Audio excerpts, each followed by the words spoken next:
निवडणुकीसाठी नगराध्यक्ष पदाचे आपण उमेदवार आहात. आपण आता निवडणुकीमध्ये जनतेला जे मत मागायला जाणार, कोणत्या मुद्द्यावर आपण पुढे जाणार? मी काँग्रेस पक्षाचा अध्यक्षाची उमेदवार आहो. बाकी माझ्यासोबत नगरसेवक 17 आहेत. मुद्दा म्हणजे कसा मुद्दा सांगण्यासारखा विषय नाही. काही मुद्दे मला एवढं माहीत आहे की गावात सध्या काही मुद्दे सांगण्यासारखी जनतेला गरज नाही.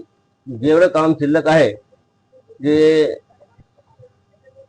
पाणी योजनेचं काम, नाली, रस्ते, लाईट, कचरा, लोकांना काय आहे हे सगळं मला अभ्यास आहे त्याचा.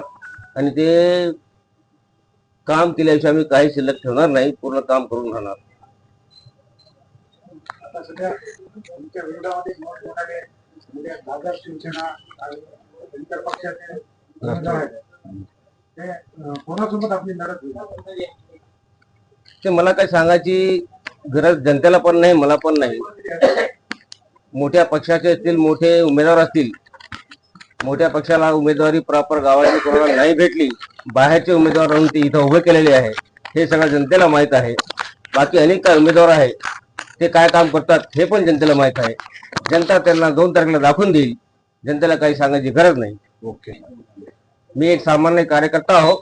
माननीय लोकप्रिय आमदार माधवराव पाटील यांचा समर्थक आहो आणि मी त्याच्यासोबत 25 वर्ष राहिलेला आहो. मला कशी काही गावाचा विकास करायचा त्याचा पूर्ण अभ्यास आहे. मला खोटं बोलता येत नाही आणि जास्त बोलता येत नाही, मात्र मी काम केल्याशिवाय राहत नाही. आपले बंधू चांदबाई हे हिमायतनगर जिल्ह्यातून विचारलेले होते, तर त्यांच्या सहानुभूतीची लाट आपल्याला कधी मिळेल?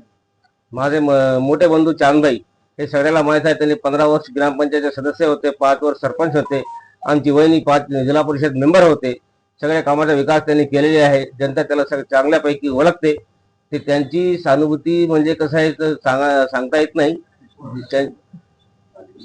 जनतेचा पूर्ण विश्वास त्यांच्यावर होता. ते जनता माझ्यासोबत सध्या आहे आणि त्यांच्या मला सहानुभूती भेटल, ते काही विषय नाही.